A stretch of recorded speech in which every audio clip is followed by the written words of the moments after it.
Well, I am here today to rebut a paper that was written in a graduate level organizational communication class. And the paper that I'll be rebutting is about postpositivism and is written by Smith, 2011. And it is basically making an argument for why postpositivism is a valuable framework for studying organizational communication and examining organizational communication.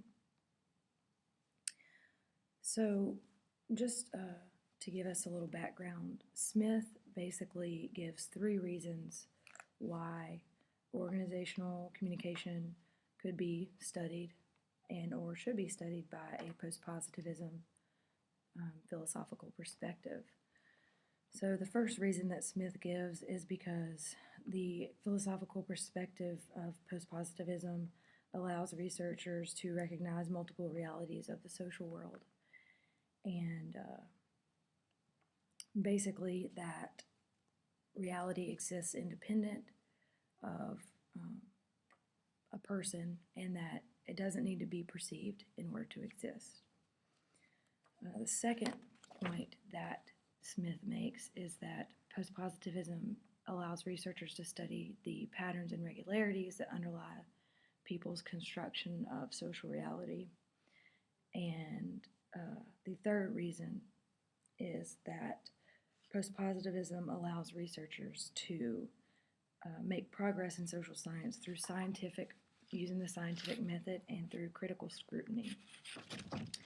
I'm going to spend most of my time just talking about the first and the third reason that Smith provided and maybe making an argument for while that postpositivism is a decent framework. I would agree with that for studying organizational communication. I would like to argue that it shouldn't be the only one that you use, and that while those two reasons are good reasons, they can be that can expand beyond just postpositivism into other perspectives or other ways of looking at orgcom. So let's go back to the first reason, and that was basically that postpositivism allows researchers to recognize multiple realities of the social world, and that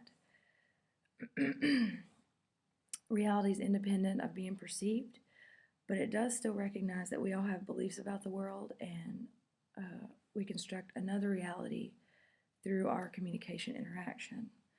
So at that point, I would want to turn it to talking about how instead of thinking of postpositivism as the only way to do that, because there are limitations in thinking that the reality is independent of the perceiver, I would argue that it's really important to look at it the other way as well, and that reality can be seen as not being independent of the perceiver or the person who has a perception of that. And I would like to give the example of the interpretive philosophical perspective, which basically says that reality is not independent of the perceiver, and that people make meaning and construct their own reality through their interactions with other people.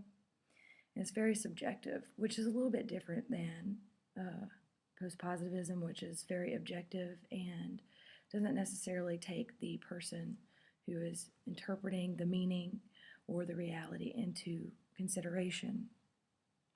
I think it's really important to do that to an extent, but I also think it's very important to look at it in the fact that we are people and we communicate, and it's really important to know that we construct our own meaning and we construct the reality around us through our communication with other people, specifically within organizations.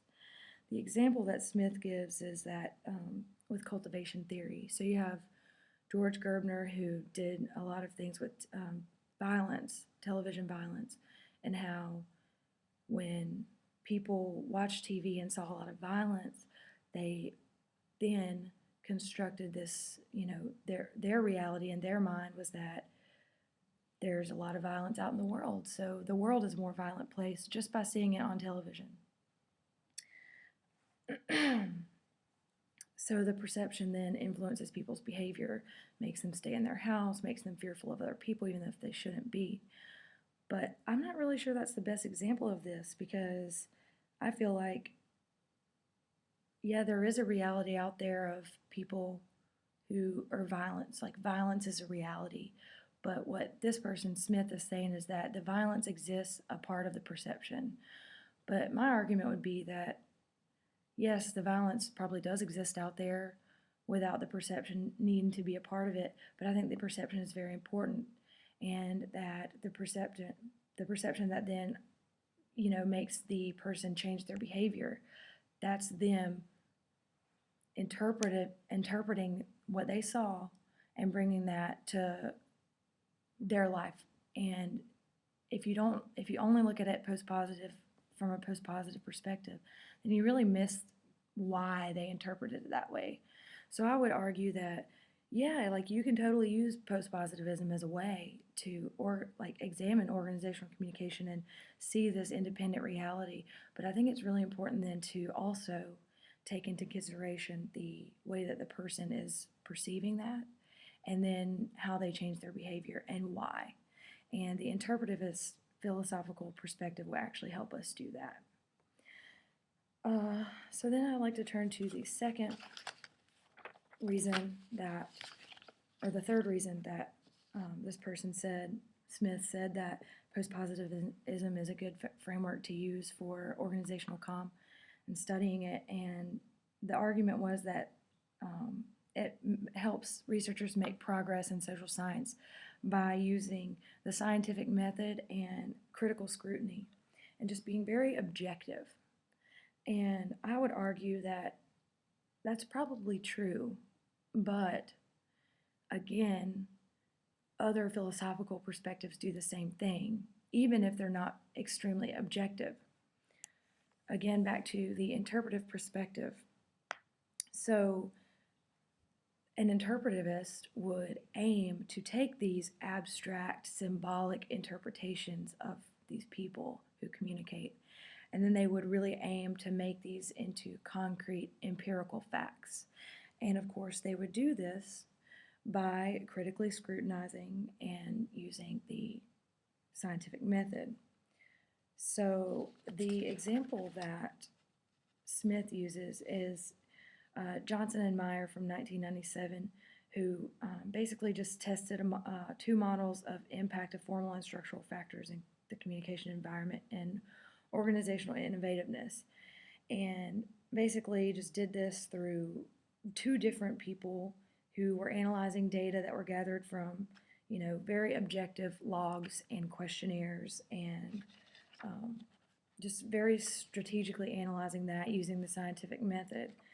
And I would argue that the interpretivist would still follow the scientific method and still be very rigorous in their methods, but they would do it in a subjective manner. So rather than just analyzing what's right there in front of you in a very objective way, you would analyze it in a more subjective manner, but you still are aiming to make these, very concrete and make very clear the meaning.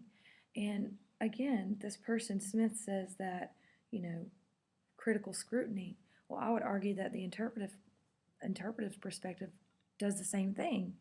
They critique the subjective and consensual meanings that people interpret, and they do so, in a very scrutinized manner.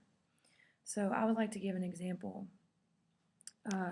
Some interpretive, if not most, interpretivist methodology is qualitative in nature, because you go out and you take people and you learn about you objectively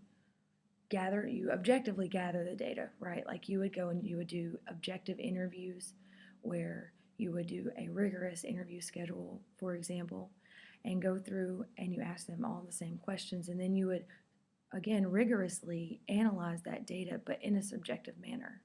So you're still following the scientific method. You still have these rigorous methodologies, but when you get to analyze the data, you bring along your own biases, which can be a problem. But I would argue that postpositivism is not, unbiased as well.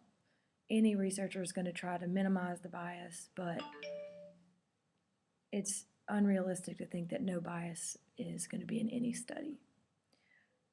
So while I agree that postpositivism could be used to study organizational communication for these two reasons, I would also argue that it should not be the only framework used, and that there could be a better framework used, especially if you were to mix the two together. So perhaps you could use a postpositivist framework for studying one communication phenomenon in an organization, and then after you do that, study the exact same phenomenon in that organization using the interpretivist perspective. And by mixing the two, you're getting this objective, but you're also getting the subjective as well. And both of them, again, are using scientific, rigorous methods, and both of them are aiming to